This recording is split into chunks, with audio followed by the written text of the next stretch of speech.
Bienvenue sur Ascenseur, le podcast qui te présente tes modèles de réussite. Ascenseur, c'est 3 femmes qui s'unissent pour mettre en lumière des parcours qui inspirent, qui motivent et qui rassemblent. N'est-ce pas, Teg? Exactement, Diary. Nous sommes persuadés qu'on a besoin de repères pour y voir plus clair. Nous sommes aussi persuadés que les récits de vie peuvent être une cause pour révéler notre potentiel. Pas vrai, Awa? Clairement, on partage une vision selon laquelle chaque femme peut créer sa propre réussite. À chaque épisode, nous vous proposerons des parcours de femmes qui ont réussi à leur manière. Bonne écoute! Assalamu alaikum et bienvenue dans ce nouvel épisode d'Ascenseur. On parle souvent, et à juste titre, de l'impact d'être aîné dans une famille. Mais qu'en est-il d'être la dernière? Être la dernière quand on est enfant, c'est plutôt agréable. On est dorloté, protégé, presque un peu chouchouté.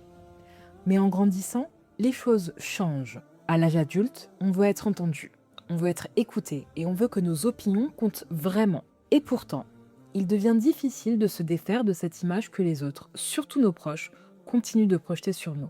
Aujourd'hui, avec Hanan, on parle justement de ça, de ce que ça signifie d'être la dernière de sa famille. On revient aussi sur son parcours dans le milieu médical et puis on aborde un sujet essentiel, l'impact de nos cultures sur l'éducation, sur la place qu'on peut occuper selon notre âge, mais aussi selon notre genre. Parce qu'il faut le dire, être un homme ou une femme, dans nos cultures, ça ne raconte pas la même histoire. Beaucoup de sujets et beaucoup de nuances dans cet échange avec notre invité. Assalamu alaikum tout le monde, j'espère que vous allez bien. Wa alaykoum salam. Wa alaykoum salam wa rahmatullah. Dari, je vais bien et toi? Alhamdulillah. Alors aujourd'hui, épisode avec notre chère Hanan. Hanan, peux-tu te présenter auprès de nos auditrices, s'il te plaît? Hanan, 32 ans, d'origine tunisienne. Je suis de Nancy et je suis cadre dans un EHPAD. Voilà, mon petit quotidien. Au beau quotidien. Et dis-nous, Hanan, est-ce que tu as toujours su que tu allais travailler dans le paramed? Honnêtement, non. Honnêtement, sincèrement, je pense comme la plupart des jeunes maintenant, je savais que je voulais faire tel bac. Voilà, ça, je sais que mes points forts, moi, c'était tout ce qui était scientifique. Donc, je savais que jusqu'au bac, c'était tracé, je le savais. Après, j'étais dans un flou artistique. Je ne savais pas qu'est-ce que je voulais faire, en fait. Vraiment, à 17, 18 ans, c'est compliqué de se dire, je veux faire ça dans ma vie, en fait. Il y a ceux qui ont la vocation, il y a ceux qui sont un peu perdus. Moi, je faisais partie de ceux qui étaient perdus.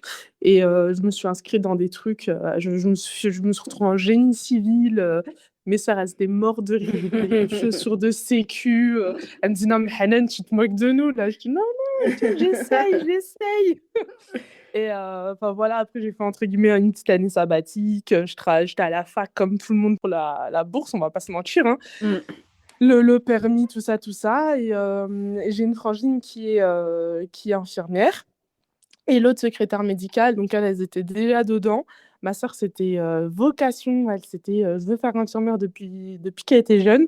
Puis mon médecin, elle me dit, ah, je te verrais bien et tout, infirmière, tu devrais essayer, tout ça, tout ça. Puis moi, j'y suis allée un peu en freestyle. Je connaissais des gens, ils révisaient, ils faisaient des prépas pour faire l'école d'inf et tout. Tu sais, à l'époque, il y avait des concours d'entrée Oui. avec des écrits et tout. Et vraiment, j'ai regardé le livre. Ma soeur Mskina m'a acheté un livre. Je lui ai dit, ouais, Nawel, c'est gentil. Et tout. J'ai ouvert le livre, j'ai dit, ouais, c'est bon, test technique, c'est psychotechnique, c'est de la logique, ça va. Partie français, j'ai toujours été nulle. C'est pas maintenant que je vais gérer. Je me suis dit, on va tester. Et puis, subhanallah, j'ai réussi mon concours. J'ai intégré un IFSI. Et c'est plus, en fait, avec les stages où je me suis dit, ouais, j'aime bien. J'aime bien, je me projette. Enfin voilà, c'était le relationnel, les bons moments qu'on passait et tout ça, même si ça a été 3 années qui étaient quand même vachement intenses. Et voilà, puis en fait, après, tu t'évolues, tu fais ta petite expérience, tu travailles un peu à droite, à gauche, et puis tu vois un peu tes points forts et tes lacunes, et t'avances, quoi, tout simplement. Alhamdoulilah. Franchement, te connaissant, moi je t'ai pas connue avant, période lycée, Mmh. post-bac. Mais aujourd'hui, je me dis, mais bah, ça te va tellement bien, ce taf, tu vois, te connaissant, la personne que tu es, très altruiste, on pourra en parler tout à l'heure, Inch'Allah. Tu penses aux autres. Enfin, en fait, pour moi, et il y a le lien d'âme hein, entre Mmh. les enfants d'immigrés et puis tout ce qui est Ouais, social, paramède, etc. Et toi, tu ma raison. sœur, tu fais vraiment bingo, hein. Tu coches toutes les Alors cases. magnifique. C'est gentil. Ouais, je pense qu'on est tous, enfin, on est complémentaires, on est tous différents. C'est ça qui est beau dans la société, c'est qu'on est tous différents et justement, les gens, quand ils essayent de te mettre dans une case, faut qu'on ressemble à tel type de profil, etc. Moi, je comprends pas. Justement, c'est la richesse, c'est la différence et il faut qu'on vive tous ensemble avec ces différences-là, que ce soit culturel, que ce soit sur la religion, que ce soit dans la langue, etc., les coutumes et compagnie. Et ouais, je me comprends, hein, coutume, il y a coutume et coutume. Il faut qu'on reste aussi dans le, dans le cadre. Hein. Faut pas de déborder là, ici. Pas de Ça, débordement. c'est ça. Mais enfin voilà, c'est ça qui est beau. Et puis en fait, il y en a pas un qui est au-dessus de l'autre. Tu sais, il y avait ce truc-là un peu, des fois, quand je rencontrais des gens, c'était ah ouais, ah tu fais ça, ah ouais, c'est nul, je t'aurais vu faire un truc plus haut, t'étais bosseuse à l'école et tout. Je fais, mais en fait, qui a dit qu'infirmier c'était nul? Et tu sais, c'est quoi le métier d'infirmier? Tu connais les difficultés, les compétences qu'il faut avoir, etc., etc. Puis moi, ça me faisait doucement rire. Moi, je me disais, tant que j'aime bien mon métier, que je me lève le matin, que je vais au travail et que j'ai la niaque et que j'aime ce que je fais, alhamdoulilah, bingo, c'est tout bon, tu vois. Mais bon, après, tu as ce truc-là, malheureusement. Je pense que c'est la société qui change, hein, mais bon, je me dis, il faut rester focus et s'entourer des personnes qui sont comme nous, et puis c'est tout. Hein. Mais totalement. Et Hanan, tu parles du fait quand même que tu es cadre aujourd'hui. Je pense que ça a été un sacré parcours, en tout cas au niveau de ton évolution. Ouais, Comment est-ce que tu as fait? Et au-delà de ça, il me semble qu'il y avait des personnes qui t'ont encouragé dans cette lancée-là. Est-ce que tu pourrais un peu en complet. parler? Complet, non mais c'est vrai, hein, en fait à l'époque quand j'étais à l'école d'inf, ils venaient te présenter un petit peu les évolutions que tu pouvais avoir et tout ça.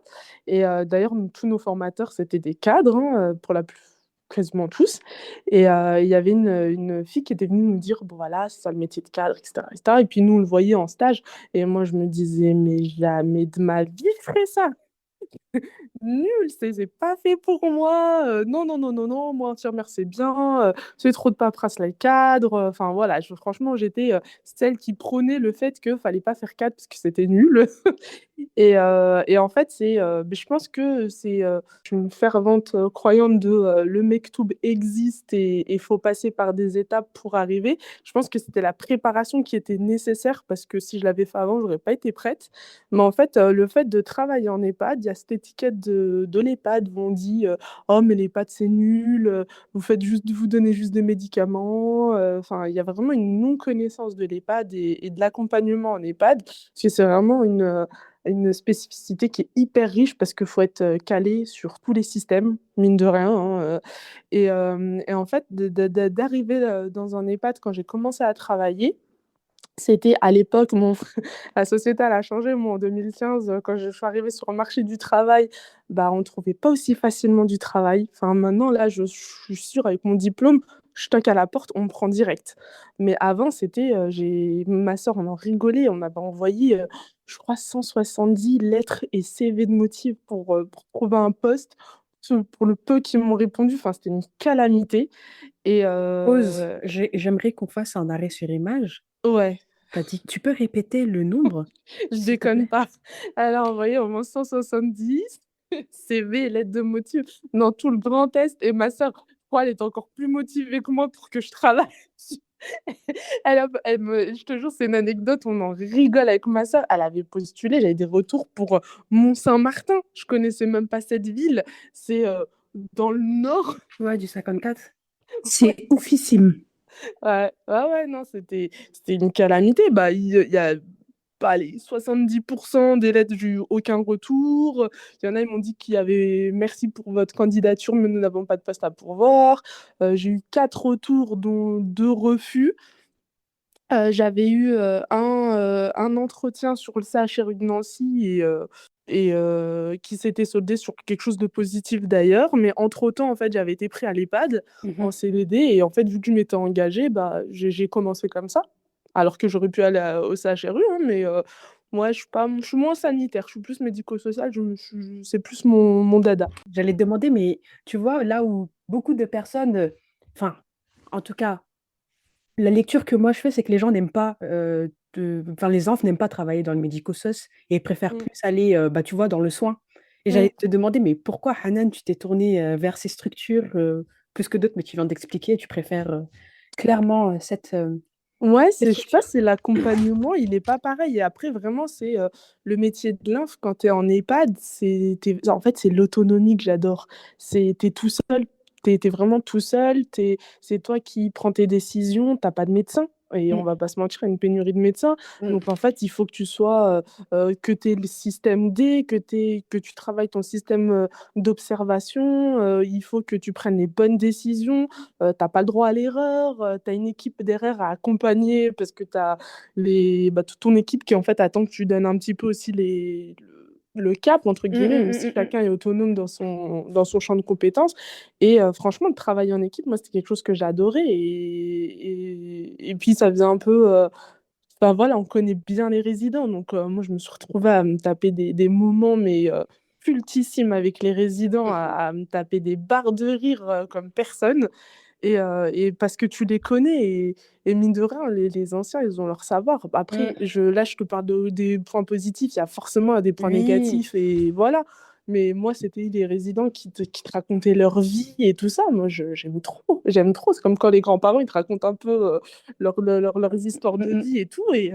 Et en fait, ouais, c'était quelque chose que j'aimais bien. Et en fait, bah, mine de rien, après, plus tu prends de l'expérience, tu prends de l'aisance dans ton travail, donc tu es plus performant, tu es plus rapide, etc., etc. Et en fait, tout doucement, j'ai commencé à toucher sur ah bah ouais, les réunions, on commençait un peu à préparer ça. J'aimais bien un peu faire un peu des vacances avec mes collègues, tout ça, tout ça, tout ça, tout ça. Et puis en fait, tout doucement, tu vois qu'il y a, bah, en fait, tu tends vers du management et de l'accompagnement d'équipe. Et c'est comme ça que je me suis retrouvée là-dedans, en fait, tout simplement.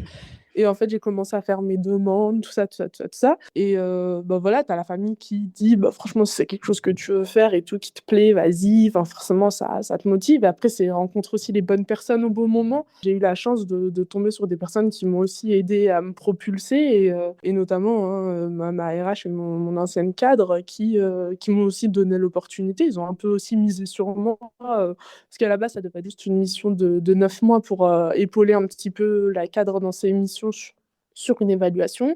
Et puis en fait, ça s'est perduré et j'en suis là aujourd'hui en fait. Puis après, tout doucement, tu fais ton diplôme, etc. etc. Et cetera. Et puis en fait, plus tu avances et même si le travail il est dur, il est prenant et tu as une grosse charge de travail, ben en fait, moi je m'éclate. Je pas une journée qui est pareille que l'autre.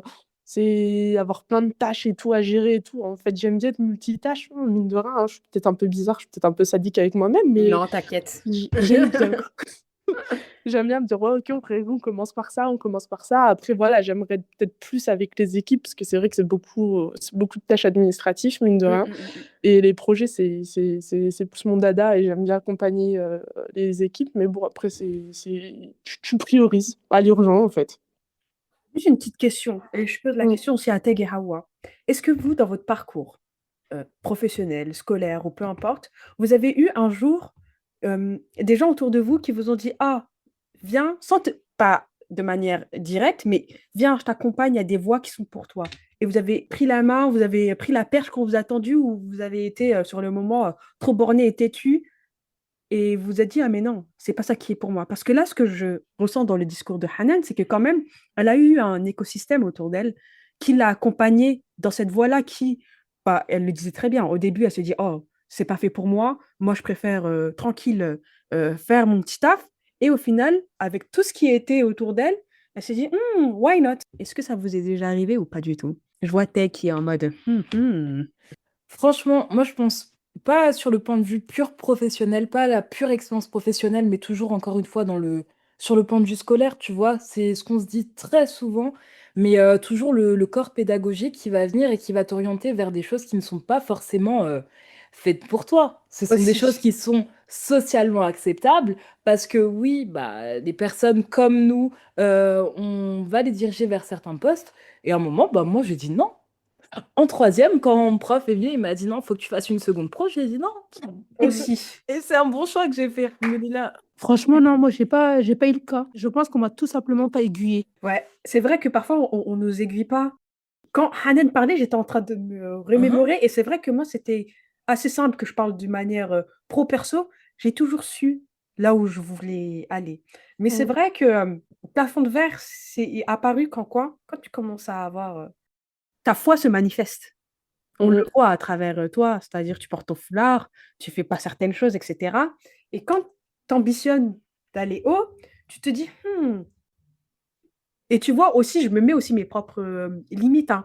Mais quand tu vois autour de toi que les gens ne sont pas trop enclins à te donner tous les outils pour que tu ailles plus haut, bah, tu te dis mince. c'est vraiment très, très, très dommage. Et je pense que c'est une des raisons pour lesquelles, dans nos communautés, on a vraiment besoin de ça. Genre d'avoir des personnes qui aiguillent les personnes et tout. Ouais. Venir mettre en valeur des compétences, mettre en valeur des compétences, qu'elles soient techniques ou même humaines, parce qu'on ne se rend pas compte, mais on a vraiment des pépites. Les filles, je vous apprends rien. Écoutez Ascenseur. Écoutez Ouais. à chaque fois, on a des invités, mais vraiment des femmes qui nous ressemblent et qui sont très singulières et tout dans leur façon de réussir, quoi. Enfin, c'est trop beau. En tout cas, voilà. Keep going, girls. Merci Ouais. Hanan en tout cas pour en tout cas ce petit bout de récit qui Mm. montre aux auditrices que ok, regardez aussi autour de vous et dans les deux Mm. sens, de bien faire comme Teg ou bien faire comme Hanan, Mm. prendre la perche ou aussi de se dire en fait la perche qu'on me tend, elle n'est pas là pour m'aider ou m'élever, au contraire, elle n'est pas du tout en adéquation avec ce que moi j'ai envie de relever. Mm.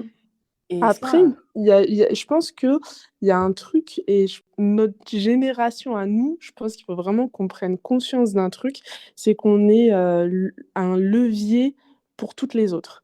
Et clairement, il faut que on arrête de dire non, mais toi, t'es incapable de faire ça, ou toi, t'es nul, ou toi, non, mais c'est ça ton rêve, mais t'y arriveras jamais, tu vois. Un peu ces étiquettes-là, il faut les casser.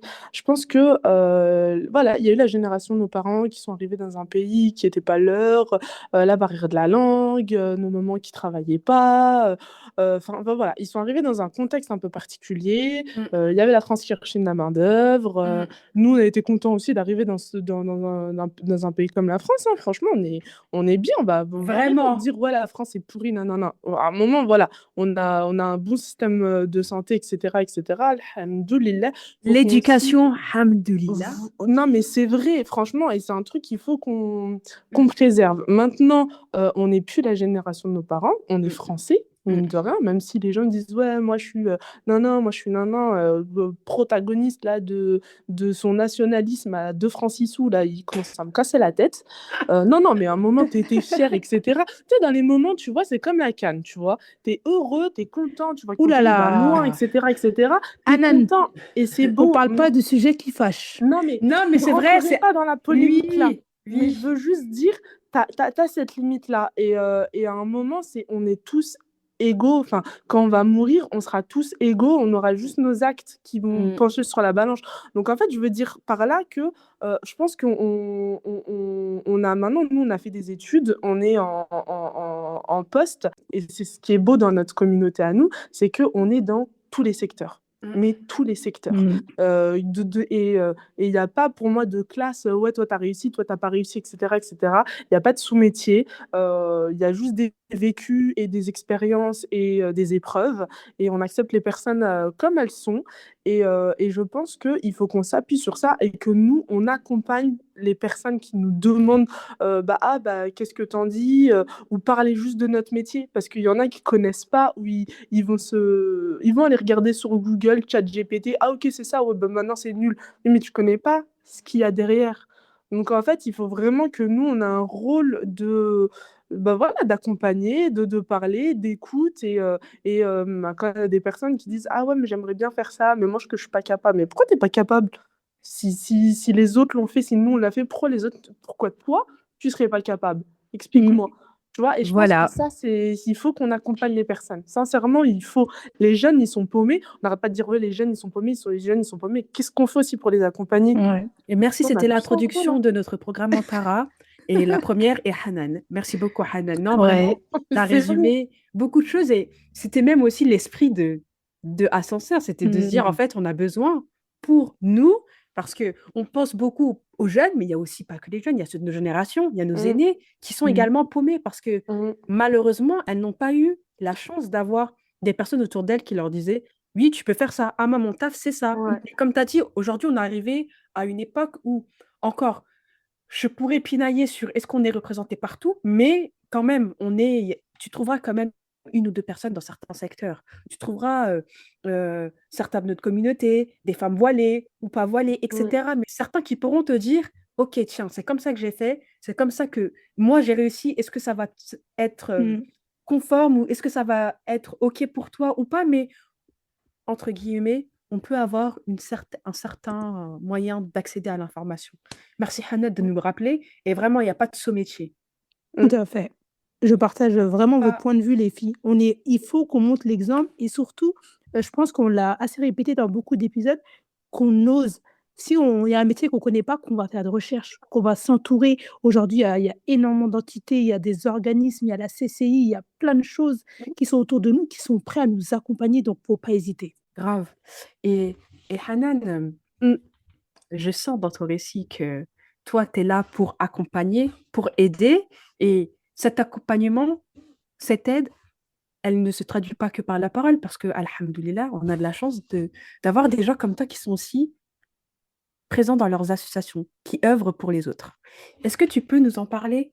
En fait, les associations, je tombe un peu dedans. Moi, je tombais dedans par hasard dans mes études puisqu'on avec, 2 amis de promo, on voulait partir, en fait, à l'étranger. Donc en fait, on a compris que pour avoir des subventions, tout ça, fallait avoir une association. Donc on avait créé une petite association étudiante pour, récolter des fonds et pouvoir financer notre voyage. On partait pendant 2 mois et en fait, bah, après quand je suis rentrée, j'ai commencé à travailler tout ça et c'est sur les réseaux, j'avais vu, il y avait une association à Nancy qui c'était une antenne sur Nancy et en fait, ils cherchaient du monde pour, de la main-d'œuvre pour faire, des emballages cadeaux, et cetera et cetera. Donc en fait, je suis rentrée dedans un petit peu et puis j'ai rencontré des très, très, très, très belles personnes. On a d'ailleurs, il y a 2 personnes qui sont devenues des très, très bonnes amies à moi.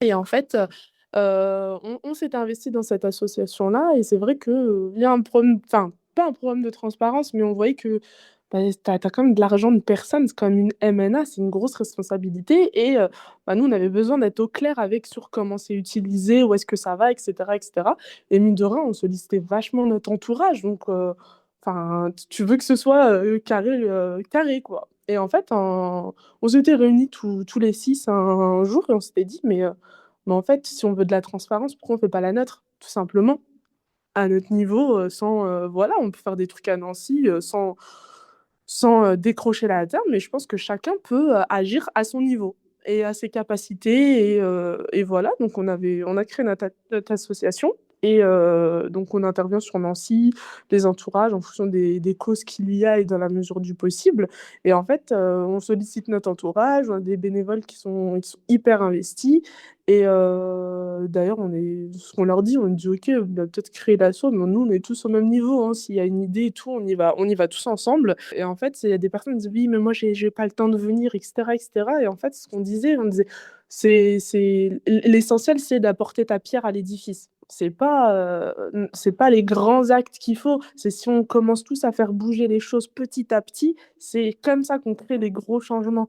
Donc du coup, on a des mamans, voilà, qui doivent s'occuper de leur foyer et cetera. Elles nous disent: «Ah bah, quand vous faites un événement, moi je vous fais une tarte, je vous fais ça, je vous fais ça» et puis c'est leur moyen aussi de participer donc et c'est beau en fait justement l'élan de solidarité qu'il y a et se dire qu'en fait, bah, on fait des belles rencontres, ce qui est beau aussi, c'est que on casse un peu ce côté, ouais, on fait ça, c'est les musulmans, c'est nanan. Non, en fait, c'est mélangé de fou et tout le monde appelle son entourage et tout ça et on passe des super belles journées et en fait, on se dit que, c'est pour la bonne cause donc c'est cool.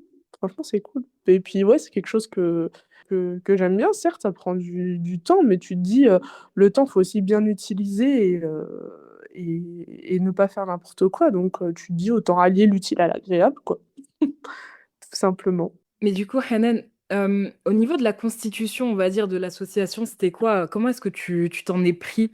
Alors, en fait, il y a, les démarches à faire, c'est généralement, il faut au moins minimum 3 personnes puisqu'il faut en termes légal, un président, un secrétaire, un trésorier et en fait, nous, c'est ce qu'on se disait, on disait que c'était du papier donc en fait, on a mis, chacun un peu nos noms mais en fait, on fait tout ensemble. Il y a une transparence complète, si on doit, financer quelque chose, faut l'accord des 6, enfin voilà, c'est donc on a fait la déclaration à la préfecture, tu reçois ton numéro, SIRET de ton association et puis après, une fois que tu es créé, en fait, tu te lances. On a fait nos réseaux, on a créé nos pages, internet, après on a vu que, pour les paiements, c'était la CB, c'est le plus simple, donc on a utilisé les dispositifs pour les CB, puis en fait, tout doucement, tu rectifies deux trois petits trucs, par rapport aux améliorations que tu observes au travers de toutes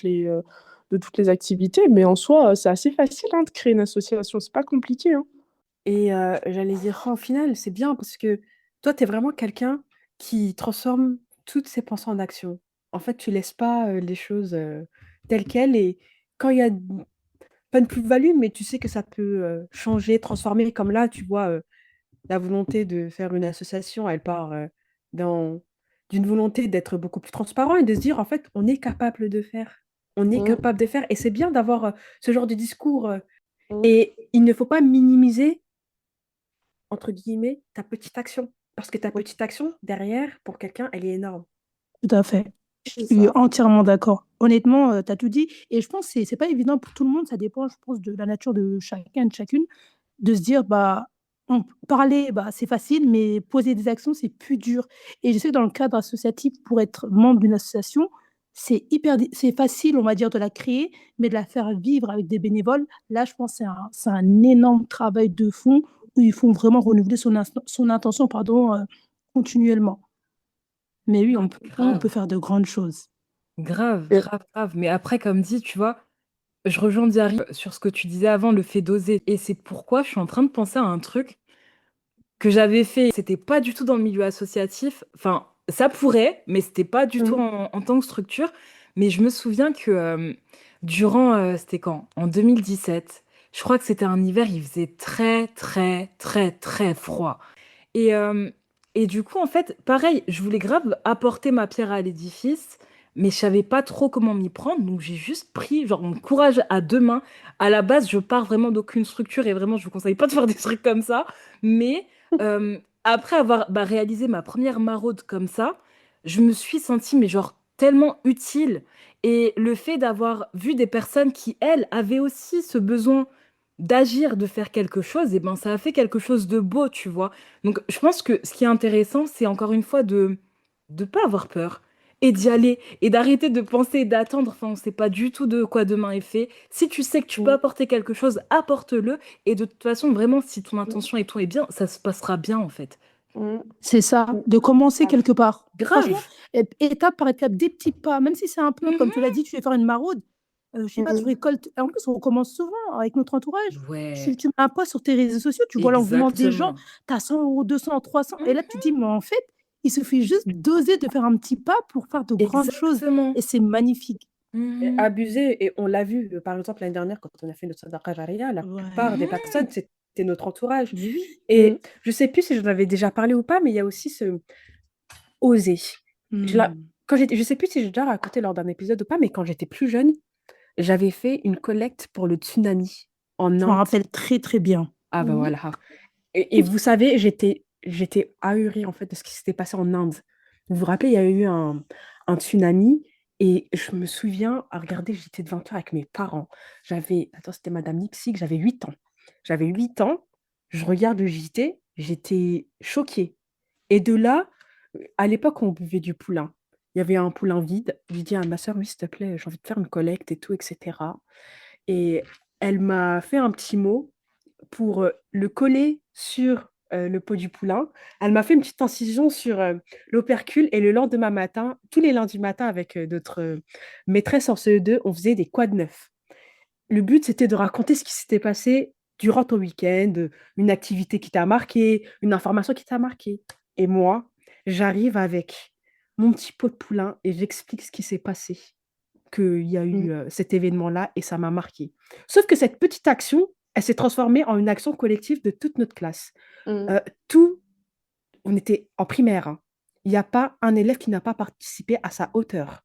Des Mmh. centimes et des euros. Et je ne sais plus, on a collecté 300 euros, je ne sais plus, quelque chose comme ça.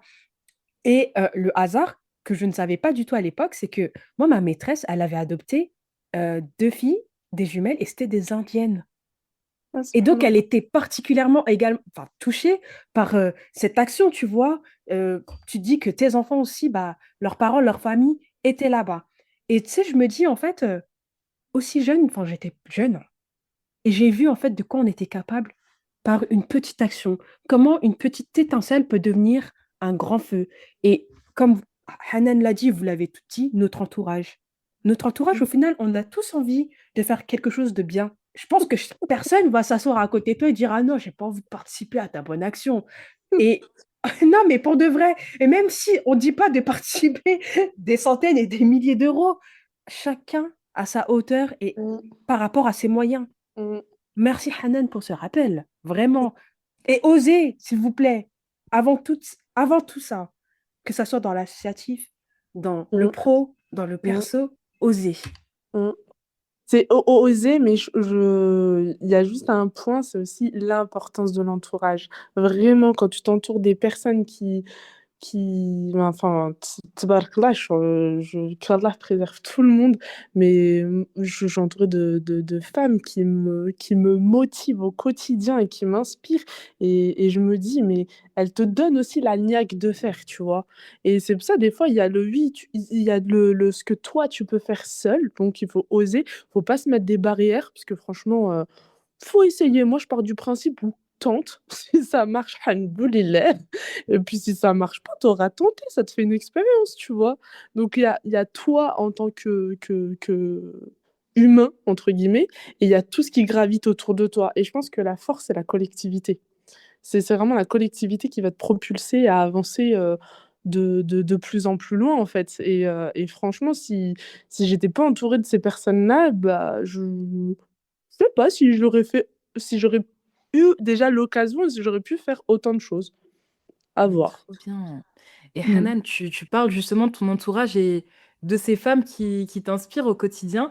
J'ai cru comprendre que tes sœurs, notamment, elles t'avaient bah, inspiré à être dans ce secteur qui est un peu médical. Mmh. Au niveau de ta famille, Mmh. tu te situes où, toi? Moi, je suis la petite dernière, je suis celle qui casse la tête. La petite dernière. Et qu'est-ce que c'est que d'être la petite dernière de sa famille? Franchement, je pense que dans toutes les places, ça a ses avantages, ses inconvénients, vraiment. Je dis pas: «Oui, c'est plus dur, c'est nanana». Non, je connais pas la place des autres, donc je peux pas juger. Je l'ai pas vécu, je sais pas. Mais enfin, c'est ce que je dis, hein, enfin, je respecte à fond mon frère aîné, hein, mais je l'appelle le brouillon mesquine. Je lui dis, j'ai dit: «On a tout essayé sur toi et ce qui a marché, on l'a gardé pour nous. Ce qui a pas marché, bah, toi, tu as pris les conséquences». C'est trop drôle. Je te jure, c'est Kin, mais franchement, après, on va pas se mentir, voilà, il y a quand même la petite différence culturelle où si tu as un garçon et une fille, c'est pas pareil. Parce que ma grande sœur, du coup, même si c'était pas l'aînée, bah, c'était la première fille de la famille et bah, voilà, c'était celle qui devait s'occuper, celle qui devait guider, celle qui devait, Mmh, enfin voilà, mmh, Miskina, des mmh, mini-mamans, tu vois? Les mmh, mini-mamans. Moi, je sais que ma sœur Miskina, elle s'occupait de moi, mmh. Zari, j'étais t'as son des choses à dire? petit tu Non, vois? mais je sais, je vois très bien ce qu'elle Moi, veut dire. je suis reconnaissante envers mes sœurs. Je leur ai dit, franchement, alhamdoulilah, si j'ai eu autant de bons kiffs quand j'étais petite, c'est aussi grâce à elles, hein.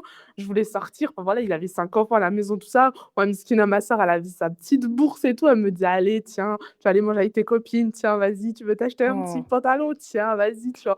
Enfin, franchement, je les ai trouvées dans plein de moments, mes sœurs, et alhamdoulilah, qu'Allah les préserve. Mais je pense que chacun a ses difficultés. Je pense aussi que c'est culturel, hein, quand c'est garçon et c'est et quand on est garçon et fille, c'est pas pareil. Bien que moi, je prône, non, faut pas. Oui. Tu Mais crées des pourquoi assistés après. Attends, moi je viens pour mettre Est-ce que je peux intervenir?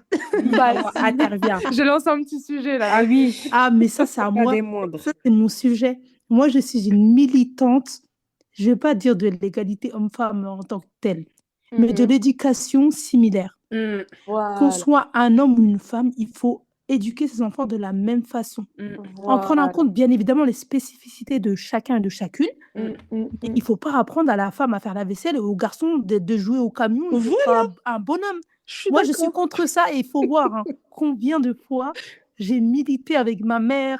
On s'est pris un peu la tête parce que non, en fait, je suis pas d'accord. Voilà. Après, Parce que bien évidemment, ça ne touche pas un balai. Ça ne fait pas un vaisselle. c'est tombé. Ça ne fait pas son lit. Ça ne fait Ah, pas ceci, ça ne fait pas cela. Moi, en fait, je suis un peu... Je vous rejoins, mais je suis... Mitigé. Mais c'est pas que je suis mitigée, mais c'est que, par exemple, en fait, les attentes, nous, on avait les attentes, elles étaient pareilles, que tu sois un homme ou une femme. C'est-à-dire que tu dois exceller pareil. En revanche, il y avait le poids qui était différent, c'était que tu excelles aussi à la maison. Sois une bonne femme de maison, mais sois aussi intelligente. Tu vois ce que je veux dire? C'est que pour certaines, il y avait vraiment homme pourvoyeur, femme, comment dire, femme au foyer. Et moi, ce qui me dérange, c'était, comme vous l'avez dit, par rapport à l'aspect éducationnel. Moi, c'est ce qui m'avait dérangé, c'était par exemple le sport, les sorties. Ça, je vois pas pourquoi. Ah ouais. Ah Ça, là là. ça, s'il vous plaît. Nos couvre-feu, c'était le soleil. Même avant le soleil. L'hiver, c'est 4 heures, t'es à la maison. Et Toi, jusqu'à... moi, t'as couvre-feu. Yana, ils ont pas. Yana, ils sont pas sortis. Non, oui, et c'est vrai. Et c'est ça plus qui m'a... Où on avait beaucoup plus une attente à ce sujet-là par rapport à nous que des, les gars. Tu vois? Et moi, quand je vous dis ça, parce que, tu sais, Hanan, elle disait, oui, grande sœur et tout, etc. Grande sœur.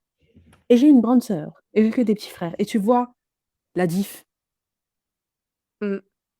Et tu vois la diff à ce sujet-là. Tu sais, tu dis quoi? J'ai la plus de liberté que moi. Faut aussi remettre des choses dans leur contexte, tu vois. Après, mes parents, je leur en veux pas parce qu'ils ont fait ce qu'ils ont toujours appris. On va pas se mentir, l'éducation que eux ont eue et l'éducation que nous, on a eue, c'est pas la même. Nous, on a grandi en France, ils ont grandi au bled, c'est pas la même. Tu vois, et en plus, nous, vraiment, c'était entre guillemets, nous, c'était comme... Franchement, Hanan, s'il te plaît. Hein. Après, Non, nous, non, je nos veux pays, dire par là, de nos je veux pays dire par respectifs. là, Ah, je normalise pas, mais je veux dire par là, pas leur en vouloir parce qu'ils ont fait ce qu'ils ont pu faire. On va pas se mentir, hein.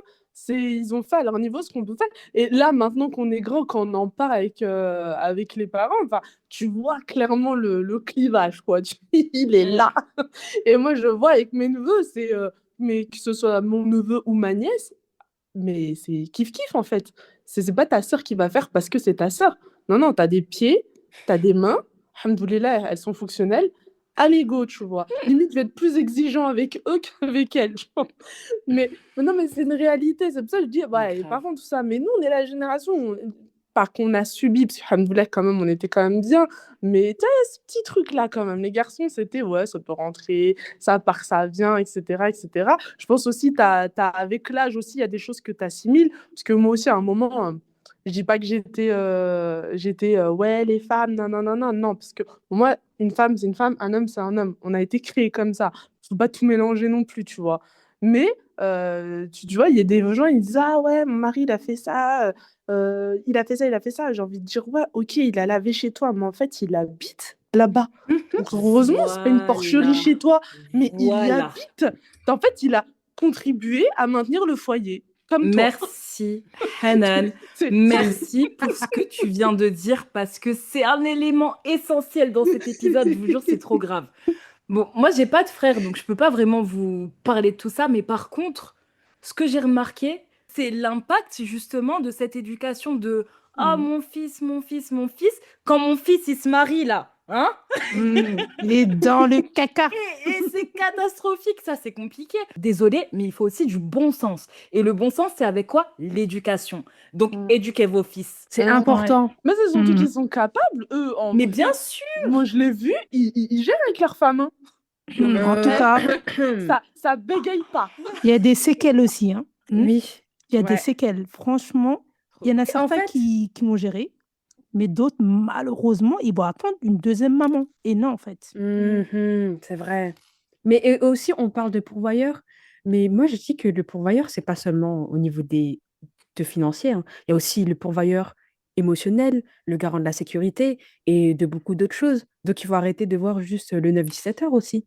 Il y a tout ce qui Mm. implique aussi derrière et toute la sécurité. Et quand tu n'es pas stable émotionnellement et tu n'es pas capable de garantir cette sécurité-là, mais en fait, tu es pourvoyeur de quoi, s'il te plaît? Ouais, c'est clair. Mais tu es pourvoyeur de quoi? C'est bon maintenant. C'est clair. Tu crois que 9-17 heures et puis c'est bon, tu te poses. Mon gars, C'est clair. s'il te plaît, arrête-moi ça, tout de suite. Ça, c'est un sujet épineux. Non, mais au-delà de ça, mais c'est vrai que ça relève de beaucoup et je pense que même à travers nous, tu vois, il parle de beaucoup de sujets connexes face à cette éducation de nos petits frères, de nos frères, de nos grands frères, de nos papas et tout ce que ça va impliquer derrière dans les foyers, etc. Et c'est vrai que nous, on reste quand même la génération qui va un peu contrebalancer ça. C'est pas là, on n'est pas encore arrivé à l'équilibre, mais je pense que pour nos futurs enfants, Inch'Allah, ça va changer et c'est à nous de le faire. Mais Hanan, il y a un truc qui est encore plus particulier, c'est que toi, tu es la dernière. Mm. You're the last. Ça Mm. fait comment d'être maternée toute sa vie et que Ah. parce que t'as pas le droit à la parole. En vrai, de vrai, sans mentir, c'est ce que je disais, c'est comme tout, il y a des points positifs, il y a des points négatifs. Sans te mentir, c'est t'es la petite dernière, on fait attention à toi. Bah, alhamdoulilah, j'ai ta petite fifi à papa, la petite chouchoute. Enfin, tu vois, j'ai mon frère, c'est mon acolyte, mon binôme. Franchement, Miskin, parce que je suis petite, il me met bien, je voulais un truc, Miskin, il faisait en sorte que je l'ai. Enfin, sans mentir, oui, il y a cet avantage-là. Mais à côté, on ne parle pas de la hagra du dernier. Je vous jure qu'on n'en parle pas. Tout le monde dit oui, oui, oui, le petit dernier il fait ce qu'il veut, il fait ce qu'il veut, non, non. Mais en fait, t'as pas le droit de choisir. Tu dois faire ce que les grands, ils te disent. Si tu veux faire comme ça, bah, en fait, ton avis, on passe au-dessus quand t'es petit. Et en fait, bah, je pense qu'on est plus flexible et on s'adapte plus vite. On a plus cette capacité-là parce qu'en fait, on le fait depuis qu'on est petit. Tu vois, t'évites les conflits parce que tu dis, vas-y, si le grand il a dit ça, c'est comme ça. Quand on se prenait la tête, t'avais, oui, ok, des fois c'était parce que c'était petit dernier, tout ça, mais il y a aussi allez, c'est les grands, c'est pas grave, tu vois. Allez, c'est ton grand frère, va faire un bisou, tu vois. Et des clichés là, bah en fait, à un moment, quand t'es petit, c'est bien. Quand tu grandis, à un moment, ça va 2 secondes, tu vois. Tu as envie de dire, eh, j'existe, eh oh. Donc t'as juste toi aussi envie de dire des moments, bah non, en fait. T'es obligé de dire oui, non, le non, t'as envie de le sortir, tu vois. Et du coup, bah, c'est plus juste la petite patience que tu dois avoir. Et bon, après, ça, on l'a ou on l'a pas. Et je sais que moi, je suis très, très patiente dans la vie, mais t'as juste ce truc-là où des fois, t'as envie de dire, je dirais pas le mot, mais il commence par un M, mais t'as envie de le dire, quoi. À dire bordel, c'est bon, quoi. C'est bon, ça va 2 minutes. Donc, ouais, des fois, t'as ce petit truc-là où la transition aussi, quand tu t'es grand, où tu commences à avoir à peu près 20 ans. Certes, tu restes la petite dernière. Et ce que je leur disais, hein, de toute façon, mais à vie, je resterai la dernière. Tu vois, je resterai toujours la petite dernière dans la famille. Mais quand t'as la dernière et que t'as 18 ans et que t'as la dernière, t'as 32 ans, c'est pas la même, tu vois. Et Donc, c'est exactement ce que je pensais. Comment tu fais pour toi est-ce que comment tu as fait pour asseoir ton autorité, mais que ton avis compte? Parce que après, je sais pas si je fais une fausse généralité, mais en général, on sait toujours mieux que les derniers et les derniers savent pas trop bien. C'est nous qui Ouais, sommes ça aussi, ça arrive aussi, ça, on va pas mentir. Après, alhamdoulilah, tu vois, il faut avoir de l'échange. Après, nous, on est très, comment dire, très vivants dans notre famille. Donc, si on est unis, on se soutient, c'est une galère, on est tous là. Mais alors, quand on n'est pas d'accord, on sait tous le dire aussi. Tu vois, on est tous en opposition et on sait parler. Et pour moi, Tu as toujours su le faire, toi? Ou J'ai Ça appris à s'est le faire. construit. Genre, au bout À- d'un moment, tu t'es dit, bon, Mago, Non, on va pas se mentir, c'est pas du jour au lendemain que ça s'est ouais. fait plus aussi, tu vois. C'est juste qu'il y a des moments où, bah, quand des fois, tu es obligé de faire toi-même un petit. En fait, il faut que toi, déjà, tu changes. Parce que je sais que moi, avant, je veux pas mentir, j'étais une cocotte minute. Moi, j'explosais, fallait pas me parler. Hein. J'étais énervée, fallait pas me parler. Tout le monde le savait chez moi. Hanan, elle est énervée, on va la laisser se calmer. Hein. Sinon, tu prenais pour toutes les fois où je me suis tue pendant des semaines et des semaines, tu vois.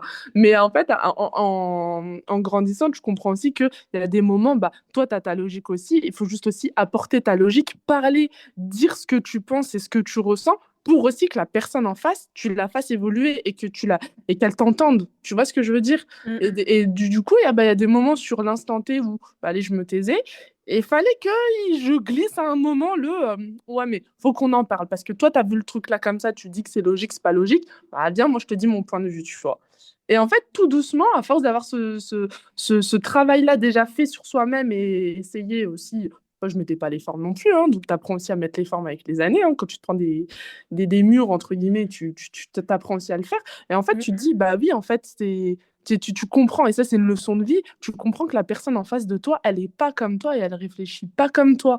Et en fait, juste des fois en disant, ouais, mais moi je pense comme ça, bah en fait, ouais, bah tu vois que il y a des petits changements et bah maintenant, alhamdoulilah, tu vois, là ça va mieux. Des fois, ça les petits. Avant, c'était plus. À 20 ans, c'était plus ouais, c'est bon, t'es la petite dernière, tu vas pas prendre la confiance, hein, tu vas te taire. Toi, t'es là, t'es en train de manger tes nerfs.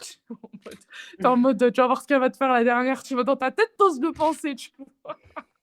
Mais bah voilà, t'as toujours le respect du grand et tout. Et puis à un moment, t'as le déclic où tu te dis, oh bah ok, je suis la dernière, mais en fait, à un moment, stop, on va faire une petite pause, on va remettre un petit peu les choses à sa place, tu vois. Mais oui, non, ça se fait avec le temps. Hein. Ouais, Ça n'a c'est sûr. pas été du jour au lendemain. Mais donc, oui, la petite dernière, c'est bien, mais c'est pas bien aussi. Oui, surtout quand tu grandis, parce qu'on pense beaucoup à la charge de l'aîné, mais on oublie aussi. Enfin, c'est pas une charge non plus d'être le dernier, mais tout ce que ça implique quand tu grandis. Enfin, au bout d'un moment, tu es un aîné. Ou tu es un aîné. Mhm. Au bout d'un moment, tu deviens adulte. Et Mhm. dans les regards des autres, dans les yeux des autres, et bah, tu es toujours en fait. Pff, qu'est-ce que tu connais? On sait plus que toi, on a vécu plus que toi, on a plus Mhm. d'expérience que toi. Au final, ouais, c'est bien, tu as ton petit avis, mais tu verras. Ce que je t'ai dit, ça va arriver, tu Mhm. vois? Et donc toujours, tu sais, comment tu fais pour t'affirmer et que ce comportement-là, dans le sens où les tes frères et sœurs, tes parents ont toujours un peu te minimisent dans ton avis, comment tu Mhm. fais pour qu'ils comptent auprès des autres? Parce que dans ton cercle familial, tu as pas réussi à imposer le tien. Comment tu fais pour que ce n'ait pas d'impact, bah, dans ton cercle amical, au Mhm. taf, Mhm. ailleurs, tu vois? Je me demande, est-ce que ça fait effet ricochet ou on arrive à contrecarrer? OK, ce qui se passe à la maison, c'est à la maison, mais dehors, je suis plus un dernier, quoi. Bah, après, tu sais, nous, on a toujours été éduqués, ce qui se passe à la maison reste à la maison. Aussi, oui.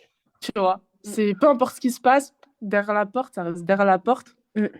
Les autres n'ont pas besoin de savoir. Et je restais toujours dans cette optique-là, même à 32 ans. Hein. Ce qui se passe à la maison, ça reste à la maison. Pas besoin de le dire, etc. Non, derrière chaque porte, tu sais pas ce qui se passe, mais Mmh. ceux qui te font croire que c'est les chroniques de Bridgerton derrière les portes en mode tout est beau, tout est mignon, tout est nana. C'est pas vrai. C'est pas vrai. C'est des menteurs, les gens qui disent tout est parfait, qui se prennent jamais la tête. C'est des mythos. Donc, faut juste se dire que voilà, chacun a son lot d'épreuves, etc. Donc, ce qui se passe à la maison, se passe à la maison. Quand tu vois t'apprends aussi à t'entourer et les amis, c'est vraiment des amis. Tu choisis tes amis, il faut qu'ils te ressemblent, qu'ils aient les mêmes valeurs que toi, qu'ils t'élèvent, qu'ils te fassent pas perdre ton temps pour rien, enfin, tu vois. Et aussi, t'attends aussi de tes amis déjà, j'en ai pas 20 000, mais bah, si je me trompe ou qu'il y a un truc qui va pas, bah, qu'elle me le dise, Mmh. qu'elle me mette face à mes actes en fait. Elle, là, Hanan, là, tu vois. Ou des fois, après maintenant, c'est se le dire, genre, oh là là, elle commence à remonter celle-là, tu vois.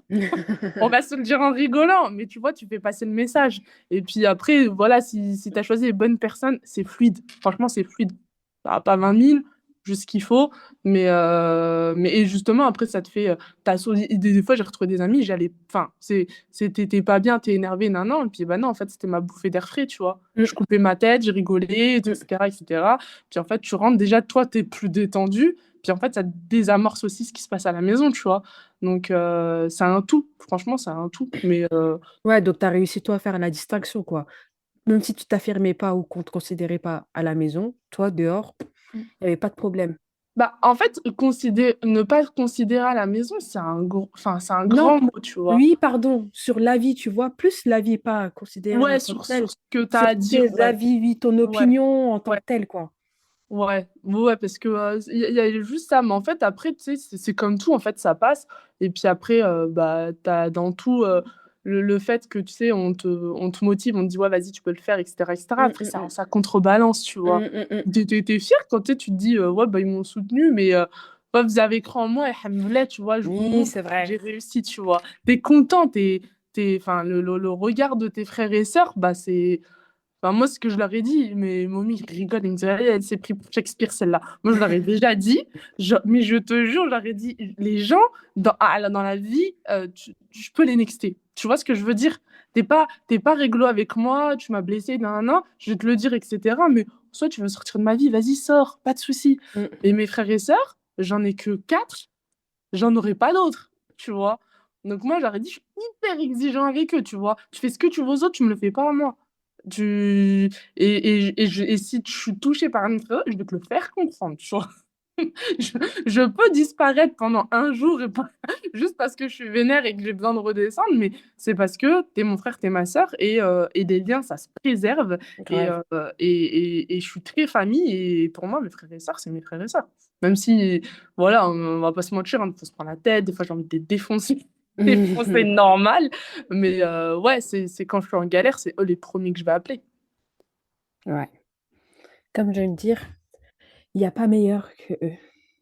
Ouais, même Mm. si, voilà, faut le dire au bon moment, parce que quand on est énervé, voilà, on va pas l'entendre, mais Non, si, même dans les. Je pense aussi, même dans les. Même quand ils nous cassent les pieds, etc., ça reste quand même nos frères et sœurs. ah ouais. Et on ne trouvera pas mieux que ces personnes-là, je Non, pense. alhamdoulilah. Bah, faut se dire que je lisais un truc l'autre jour et je me dis, c'est vrai, et je l'avais jamais remarqué, mais en fait, les frères et sœurs, c'est ceux qui t'auront vu évoluer de A à Z et passer par toutes les étapes et toutes les évolutions et toutes les épreuves que tu as. Ils t'auront vu enfant, ado, pré-ado, adulte, tes débuts, tes évolutions. Ils auront tout vu. Mm. Et donc, du coup, en fait, je me dis, mais oui, c'est vrai que tes frères et sœurs, c'est celui qui a tout vu, donc bah, faut le préserver, ça. Faut le préserver. Rares sont les personnes qui ont des amis que tu connais depuis que t'es petit. Tu vois ce que je veux dire? T'as évolué, Bah, franchement, moi, j'en connais, mais des proches proches, il m'en reste deux, moi. Ah, Il m'en c'est reste deux, vrai tu vois, que. des personnes qu'on est amis proches, et demain, ils m'appellent, je me lève, mais même à 3 heures du mat, je vais même pas réfléchir, je vais débarquer, tu vois. Et je pense que c'est une grande richesse d'avoir pu grandir comme ça avec des personnes qui sont encore maintenant qu'on est adulte, qui sont encore présentes dans ta vie, tu vois. Mm. Moi, je trouve ça trop beau. C'est vrai. Du coup, de... Et du coup, Hanan, on Dis-moi. va finaliser avec nos 2 questions phares. Du coup, Hanan, dis-nous, qui sont les personnes qui t'inspirent au quotidien?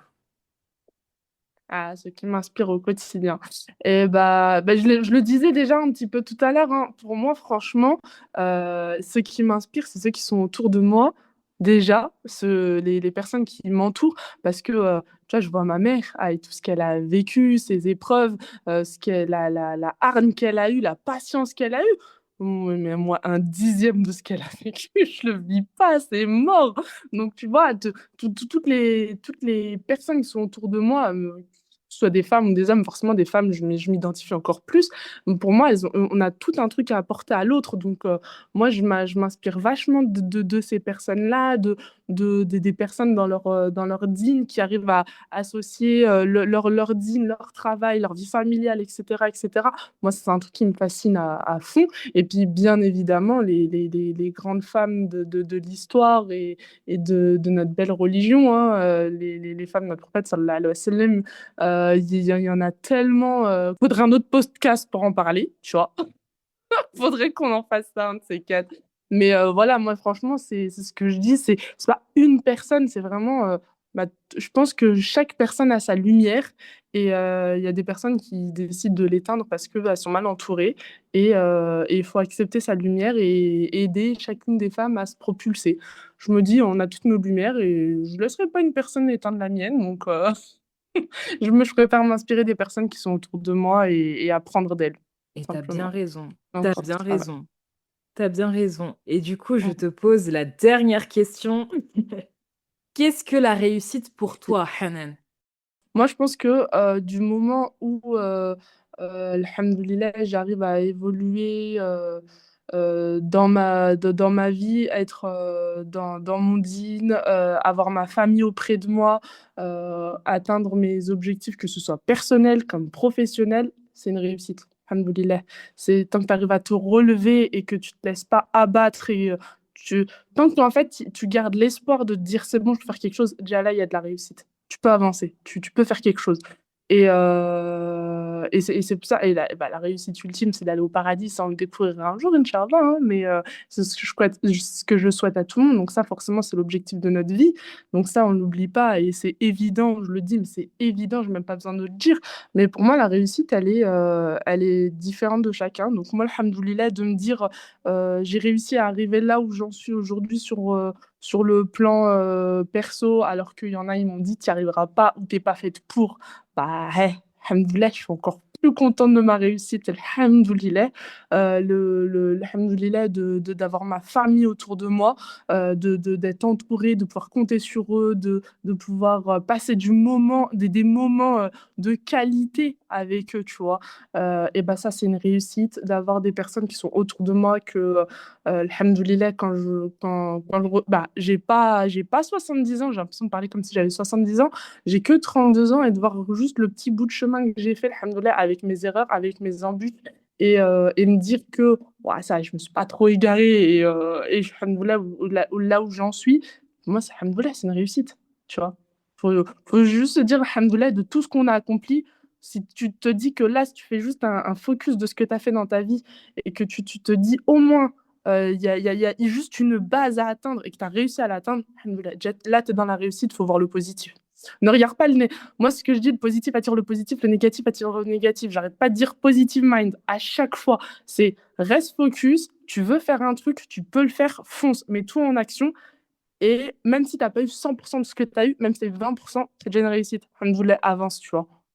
Donc, c'est ça la réussite, pour moi. La réussite, c'est hamdoulilah. Voilà. C'est beau. C'est une belle définition.